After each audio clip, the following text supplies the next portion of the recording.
Jeff, did the Yankees do enough? No, I don't know that they did enough. I think getting Luis Garcia Jr., we saw it last night, he is going to abuse the short porch in right field. He's got power. He was leading the National League in slugging percentage before he got traded. Good deal. Getting Elliot Ramos, a solid, steady right-handed hitter in a market where there were not a lot of right-handed hitters available.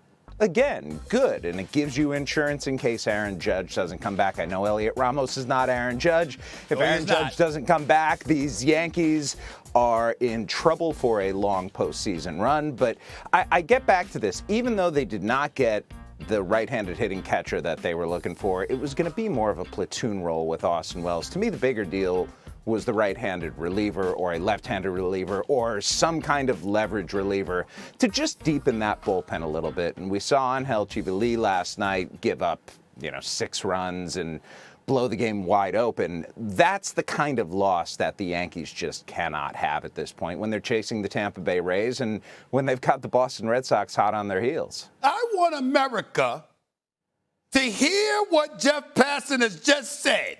He said the Yankees are on their heels. They're chasing the Red Sox. But what he said yesterday was that the American League is so weak that the Yankees should have an opportunity. Why didn't they go out and get a catcher? And here's the biggest thing for me, Jeff. It's one thing for you to not go out and get a catcher. It's another thing entirely for you to watch and allow the Rays and the Red Sox to do exactly what you were supposed to do. They went and got one. How they get it and the Yankees didn't do it? What the hell is going on with the Yankees that the Tampa Bay Rays and the Boston Red Sox can end up getting assets that the Yankees needed? How did that happen? Am I allowed? Are you done? Yes, go ahead. Okay, just making sure. So, Liam Hicks is a left-handed hitting catcher. The Yankees have a left-handed hitting catcher in Austin Wells. I understand Austin Wells has not been good this year, but to go and trade for Liam Hicks, it just would have been, doubling down on something you've got already. Adley Rutschman, on the other hand, the Yankees wanted him, Stephen A. The Yankees wanted Adley Rutschman. And the price that the Boston Red Sox paid for him was absolutely exorbitant, over the top. And this gets back to a fundamental question with baseball. How much should you give up to go for a championship? And look, I understand why the Baltimore Orioles wanted George Lombard Jr. in any trade for Adley Rutschman. And clearly the Yankees think that George Lombard, who, 20, like he's a kid. Whoa. He's young, and they're bringing him up, and he's been tearing up the minor leagues. His father was a big leaguer, so he's got that pedigree. There's a lot of belief in the Yankees organization that George Lombard Jr. is going to be what everyone thought Anthony Volpe was going to be. And it just goes to show you, remember, when Anthony Volpe came up, Stephen A., the hype around him was enormous. Like, this is the next Derek Jeter. This is the guy who's going to be the Yankees shortstop of the future. Has not worked out. Prospects are tough. You don't always get things right. But I think the fact that they're bringing up Lombard right now suggests that they are pushing chips in for this season. It might not be as many as Yankees fans were hoping. Well, considering the fact that it's not as much as Yankee fans were hoping, when do we start looking at Brian Cashman, who's been around for a long time? There's a lot of stuff, particularly on my radio show and others, people calling in, complaining about Brian Cashman. Maybe his time is up, whatever. I know I don't mean to put you on the spot like that, but I'm asking sincerely. No, put me on the spot because the answer is they won't. It's not about him. He didn't do anything wrong. It's not about the Dodgers per se in terms of how they handle their business, as a franchise. We know they're exceptional.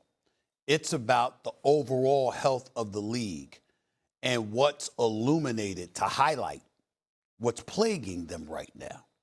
When you talk about the Dodgers, and put Jeff up on the screen because I want to see him when I'm talking to him about this. Jeff, the Dodgers have commitments on their payroll exceeding $2 billion. How many people can pull that off? They have deferred money at $1.1 billion. How many teams can pull that off? Skubal, are you not one of the best? if anybody wanted to point anything, and again, I'm not doing so because I'm not knocking him at all. He was traded, and it is what it is.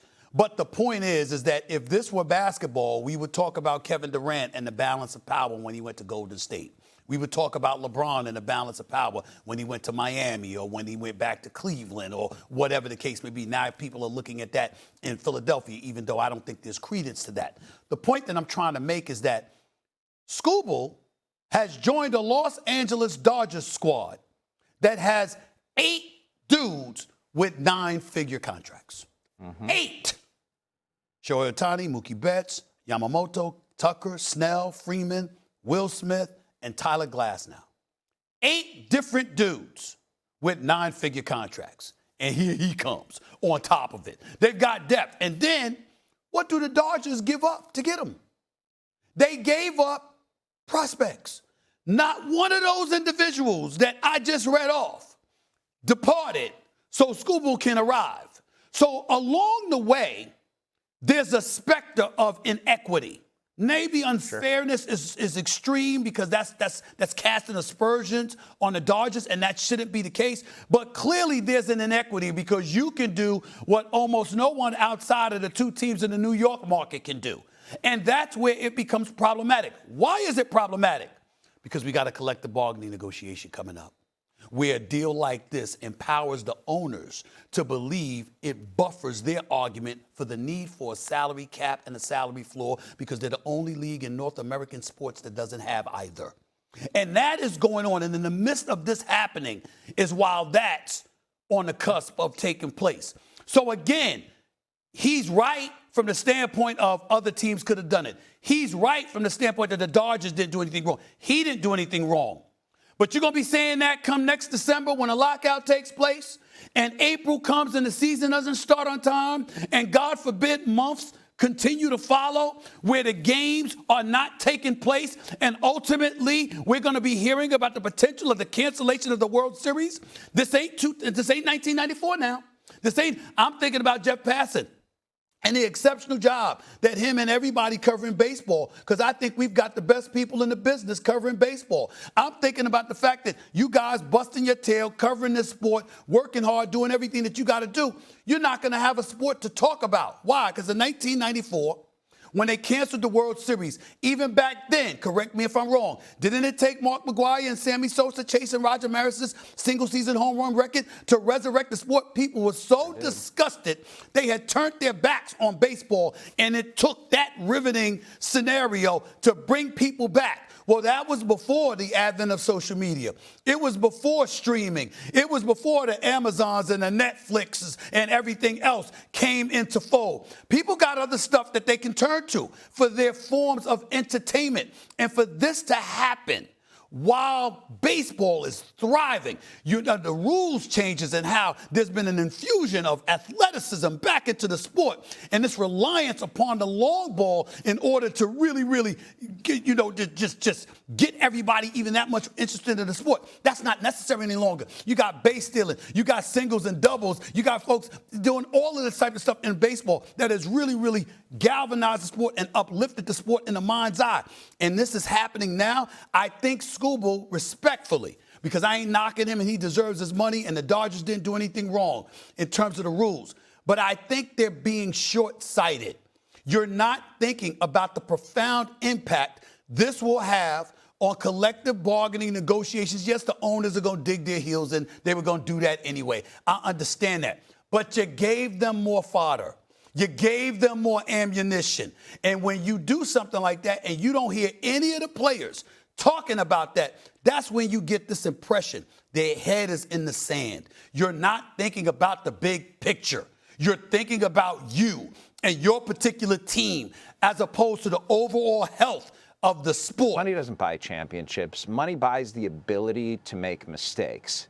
And the New York Mets happen to have just made significantly more mistakes in building their team than the Los Angeles Dodgers have. We've seen countless examples of high-dollar teams. Look at the San Francisco Giants this year. They were trade deadline sellers.